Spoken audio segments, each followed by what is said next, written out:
Devin Moran suffered heartbreak last night at All Tech Raceway, where he suffered a flat tire with just 2 laps to go. That allowed Ricky Thornton Jr., Dalton Wilson, and Max Blair to get around him, and he ended up finishing 4th instead of winning the race after an absolute master class of racing, an excellent block that he put on Ricky Thornton Jr., which made it look like he was going to win the race. Roll this up over at stockcarreport.com. You can find the link in the description below.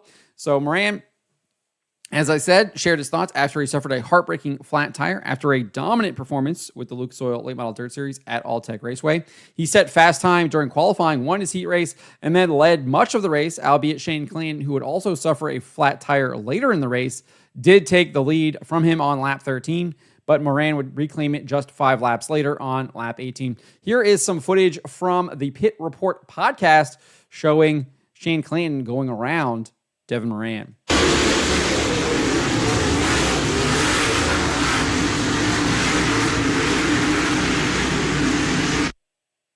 So there you go.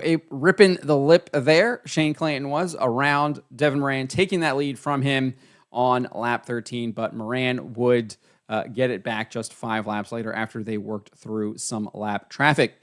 Moran would go unchallenged until a lap 30 restart caused by Clanton's flat tire. Ricky Thornton Jr. made a heroic charge from 4th to 2nd on the restart and began breathing down Moran's neck.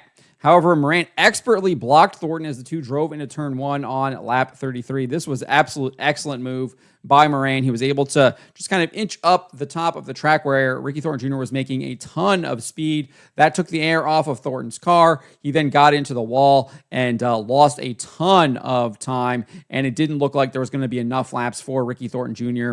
to track him down and make a run at him again. It appeared Moran had it locked down until he suffered a flat tire on lap 39 that allowed Thornton, Max Blair, and Dalton Wilson to pass him. We can look at this right here. This is over at Flow Racing on X. For the 3rd time in his career, he's got 2 laps to go to get it done. Devin Moran holding steady into 1. He lost a little bit of ground down in turns 3 and 4 that last time. He gained ground in 1 and 2 the previous lap. This time, looks like Devin's got a little bit more momentum down the back straightaway. Ricky Thornton Jr. is going to throw anything at him. Moran.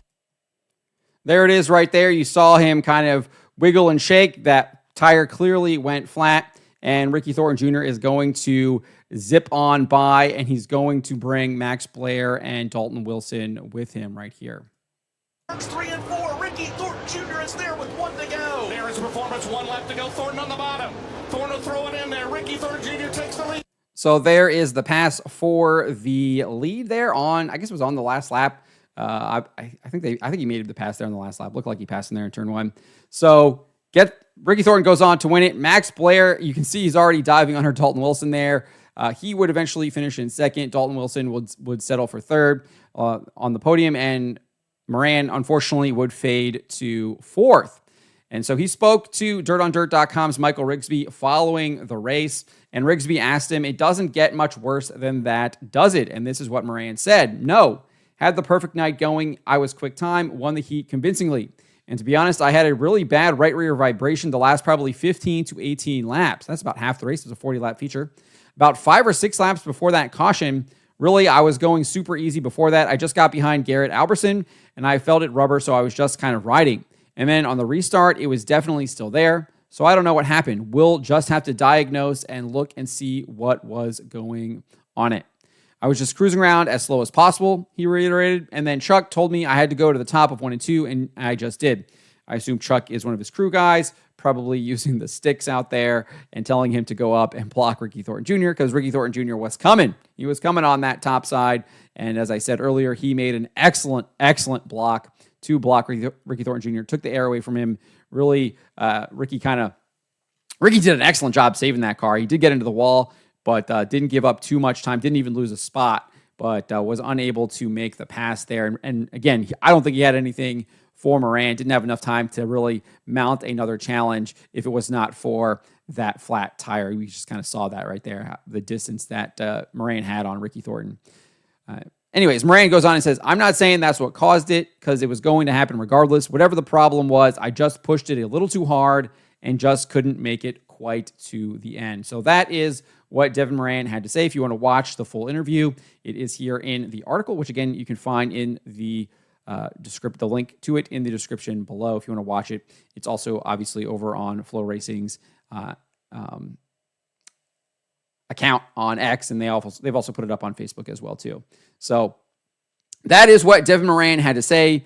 Gutted, heartbreak, but I mean, it's only the second race in the Lucas Oil Late Model Dirt Series, and he's tied for first, right? So it's not too terrible. It's not too terrible. Obviously, he would have had the lead if he had won, but he's still tied for first with Tyler Bruning, who won at Golden Isles, as well as Jonathan Davenport, who I'm not sure if he was the hard charger, but I think he came from like 21st and finished in the top 10.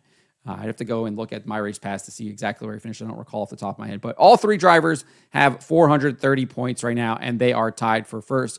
Obviously, 2 races in, so not surprising that there is a close points battle, but I guess there's a little bit of satisfaction that Devin Moran can get from that, or consolation that he can get from that, is that he is now tied for the lead in the points battle there with the Lucas Oil, with Tyler Bruning and Jonathan Davenport. I'm expecting a really good race tonight as they return to All Tech Raceway, and we'll see if he can get that win, because he looked really good last night. Again, as he said, he had the perfect night going. He was quick time. He won the heat convincingly, and he did, and he dominated the race. There was only 5 laps, or I guess 6 laps that he didn't lead. The 5 that Clanton led, and then the 1 that Ricky Thornton Jr. led at the very end of the race. So I expect him to get back at it and be the guy to beat tonight, given how dominant he was last night. But I also would not count out Jonathan Davenport. Obviously, he had a really fast car there in practice, struggled in qualifying, put him behind the 8 ball, forced him to a B main, but he was able to run through the field. If he gets that qualifying down, look out for him to be a threat to Devin Moran tonight. I think those are probably the top 2 guys going in. Ricky Thornton Jr., I think, in third there as well. But and then obviously you've got Shane Clanton, you've got Donald McIntosh. I mean, Max Blair looks really good, so anyone can win. But I still say probably Moran, Davenport, Thornton, probably the top 3 heading into tonight after what we saw last night. But let me know what you guys make of what Devin Moran had to say here. Let me know in the comments below.